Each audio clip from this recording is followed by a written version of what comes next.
Bonjour à tous. Pour ceux qui me connaissent pas trop, pas tellement, qui me découvrent, je suis Anne-Laure Jaffrelot, naturopathe spécialisée en aromathérapie et cela fait une dizaine d'années que je forme les praticiens, les professionnels de santé à l'aromathérapie scientifique et subtile pour améliorer le confort de leurs patients ou de leurs clients. Et je suis la fondatrice des formations Vocation Aroma et l'auteure de plusieurs livres, dont l'aromathérapie pour les soignants que vous connaissez. La thématique du jour, c'est vraiment faire un point sur une bonne formation, comment ça se passe, arrêter vraiment de picorer des informations à gauche, à droite qui sont vraiment en fait plus perturbatrices qu'autre chose et des fois même peu sûres et même dangereuses.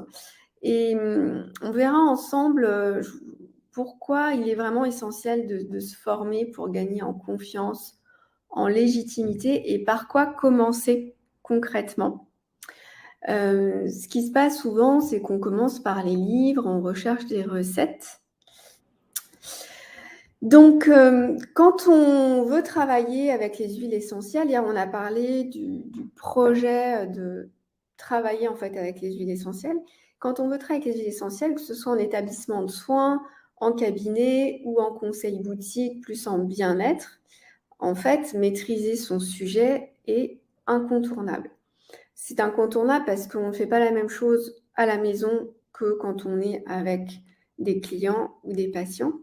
Et maîtriser son sujet, qu'est-ce que ça veut dire? Eh ben, ça va vouloir dire connaître bien la matière que l'on utilise, qu'est-ce qu'il y a dans ces flacons, la composition, les molécules, leur action, leurs précautions d'utilisation. Et ça demande aussi donc de se plonger sérieusement dans cet aspect un peu technique qui peut être rebutant, mais en même temps qui est hyper riche, hyper intéressant et, euh, et qui fait gagner en autonomie. Et dans cet aspect connaître la matière, il y a aussi toute la pratique olfactive, savoir ce flacon, à quoi cette odeur elle correspond, qu'est-ce que ça sent, quelle est cette plante derrière, qu'est-ce qu'elle véhicule comme, comme information, et sentir ces fragrances influer sur le corps et sur l'esprit. Donc au départ, c'est tout à fait normal de commencer par des livres. On va chercher donc un livre avec des recettes, des informations, mais c'est vite insuffisant parce que d'une part, eh ben, on est juste bloqué avec sa petite recette, mais peut-être que ce que l'on cherche, c'est pas écrit dans le livre. Et puis c'est surtout que ça fait monter plein de questions et plein de doutes. Et là, on se retrouve un peu tout seul face justement à son livre. Et puis, ce qui se passe aussi, c'est que, eh bien, quand on écrit des livres ou quand on écrit sur internet, souvent l'auteur va un peu se protéger ou va être obligé de respecter une certaine réglementation et donc il va y avoir beaucoup de principes de précaution mis en avant qui peuvent aussi faire peur, qui peuvent aussi aller à l'encontre de sa propre expérience ou de sa propre pratique et du coup qui vont instiller aussi beaucoup de doutes quant aux informations que l'on collecte. Et puis l'autre point, c'est qu'il y a aussi il y a différents courants d'aromathérapie. Il y a l'aromathérapie anglaise, il y a l'aromathérapie française, il y a l'aromathérapie médicale, il y a l'aromathérapie clinique, il y a l'aromathérapie subtile énergétique, il y a l'aromathérapie familiale, la cosmétique. Donc tout ça, en fait, ça crée des façons d'utiliser les huiles essentielles différentes. Donc ça crée des façons de les conseiller différentes, ça crée des livres différents ou des posts ou des articles sur Internet différents. Et tout ça, ça crée une somme d'informations qui peut paraître contradictoire et qui peut encore, là aussi, être perturbante finalement. Donc l'intérêt, vous l'avez compris, c'est d'arriver à avoir un sens critique par rapport à tout ça et puis de devenir plus autonome pour déjà les utiliser de manière sûre et puis pouvoir aussi personnaliser un peu plus, ne serait-ce que pour soi, pour son entourage, mais aussi, bien sûr, après pour des clients ou des patients. Et tout ça, encore une fois, ce qui est important, c'est d'arriver à développer un sens critique sur tout ce qui se dit et tout ce qui s'écrit. Alors, je regarde s'il y a des petites questions.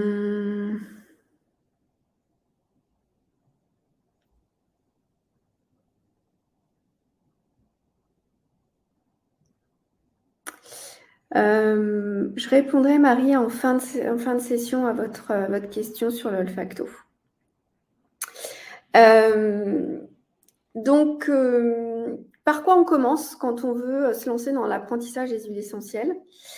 La solution, au départ, c'est de pas forcément commencer à maîtriser toutes les huiles essentielles. Il y en a 500, il y en a énormément. C'est très vaste comme sujet. Donc, l'idée, c'est oui, de commencer par un bon livre ou plusieurs livres. Et puis ensuite, surtout, de commencer par maîtriser les huiles essentielles qu'on a à la maison. Donc, même si c'est que 5 flacons ou 10 flacons, c'est de commencer déjà par comprendre ce qu'il y a dedans, le chémotype, à quelle famille il appartient et surtout donc les propriétés de ce chémotype et les propriétés de cette huile essentielle, les façons de l'utiliser et les contre-indications. Donc ça va être intéressant déjà de passer par ça et de passer par la pratique au quotidien ou régulièrement pour bien connaître ce qu'on a à la maison et bien les maîtriser. Et du coup, plus on va les utiliser, plus on va sentir comment ça fonctionne et plus on va voir ce qui fonctionne pas, les erreurs que l'on fait aussi. Donc les formations, par rapport aux formations, les formations très courtes, souvent on est attiré par des formats assez courts. Quand on commence, c'est légitime. On n'a pas envie forcément de s'inscrire ou de s'investir dans une formation longue. Mais il y a un moment, c'est assez, comme les livres, ça va être assez bloquant. Parce qu'une formation courte, on a vite fait d'oublier derrière. On va mettre peut-être en pratique quelques jours et puis après, on va passer à autre chose. Et ça, on a vite fait d'oublier. Donc, ce qui va être important si vous voulez vraiment travailler avec les huiles essentielles dans votre quotidien professionnel, c'est à un moment de se plonger dans une formation approfondie et surtout avoir la répétition qui va vous permettre d'intégrer, de digérer les informations et d'avoir le temps de mettre en pratique au quotidien pour vraiment intégrer. Pour moi, la mise en pratique et la répétition, c'est la clé. Ça fait plus de 10 ans maintenant que j'enseigne auprès de professionnels, de naturopathes ou d'autres professions. Et je vois bien que ça prend un temps qui est normal et qui passe par à la fois et la mise en pratique, la connaissance aussi intellectuelle et le fait d'être aussi confronté à ces doutes, à ces questions. C'est assez important pour faire justement émerger les questions et poser ces questions à un formateur ou à un groupe et se reposer aussi sur des retours d'expérience. Ça, c'est très réconfortant pour la mise en route, la mise en pratique. Donc tout ça, bien sûr, vous pouvez le trouver dans les formations sérieuses. Et le fait de mettre en pratique, d'avoir des essais réussis, ça permet aussi d'instaurer des automatismes et ça permet d'instaurer la confiance en soi. Et ces automatismes, la confiance en soi, c'est ce qui vous donne aussi, au fur et à mesure, en plus des connaissances, la légitimité. Donc, la répétition est aussi importante dans l'apprentissage. Je dis souvent, il faut apprendre et oublier 7 fois. C'est très vrai pour tout ce qui va concerner les familles biochimiques, qui paraît être du chinois au départ, quand on n'a pas de formation scientifique. Donc, y aller petit à petit, huile essentielle par huile essentielle, avec ce qui nous concerne, ce qui nous touche vraiment de près au quotidien pour le mettre en pratique, faire le lien avec la connaissance, avec les informations, avec des informations un peu plus techniques. Ça vous permet d'avoir tout ça, des informations structurées et d'avoir un cadre sur lequel vous pouvez vous appuyer pour prendre confiance et puis jouer de plus en plus avec. En aromathérapie, moi, ce que je vous donne, c'est en effet ce cadre très concret sur lequel vous pouvez vraiment vous appuyer parce qu'en aromathérapie, comme en français, il y a beaucoup d'exceptions à la règle. Et dans ces exceptions à la règle, eh bien, il faut s'approprier, c'est comme une nouvelle langue en fait, il faut prendre le temps de l'apprendre et se l'approprier. On n'apprend pas une langue en 2 jours, on est bien d'accord et en fait, il y a un moment, il faut se donner les moyens de se mettre dedans, d'y retourner régulièrement sur plusieurs mois et ensuite, aller dans le pays pour pratiquer. Donc voilà, utiliser ces huiles essentielles. Et plus vous allez faire ça, plus vous allez aussi affûter votre sens critique et plus vous allez pouvoir aller vers des conseils avisés. Alors avant de faire rentrer Isabelle, qui va nous parler de son parcours de praticien en aromathérapie, je vais répondre à la question aux questions qu'il y a dans le chat.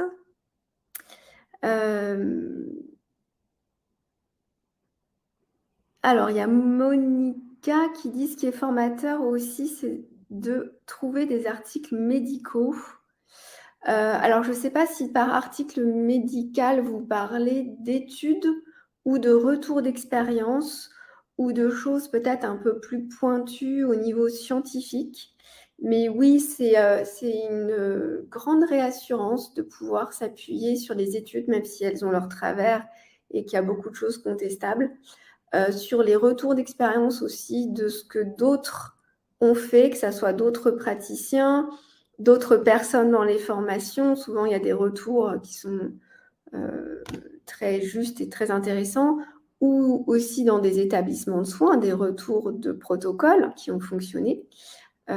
Et ça, en effet, c'est très réassurant et ça permet de s'appuyer sur quelque chose de concret, que ça soit scientifique ou bien du vécu. Alors, je vais faire un petit détour par la question de Marie qui demandait si par rapport à l'olfacto, donc on en a parlé un peu hier, auprès d'un public avec des problèmes de cognition, si ça n'allait pas être rébarbatif de proposer toujours la même chose. Alors, on ne propose pas toujours la même chose, Marie. Il y a certaines huiles, bien sûr, qui sont intéressantes. Il y en a plusieurs.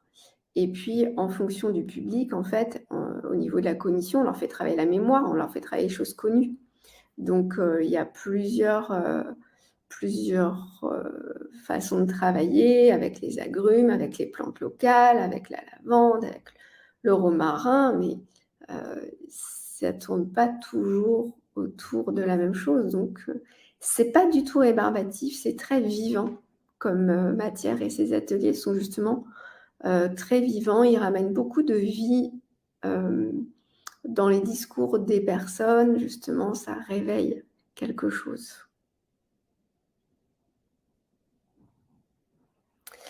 Alors, il y a Karine qui pose une question par rapport à la BGEIR.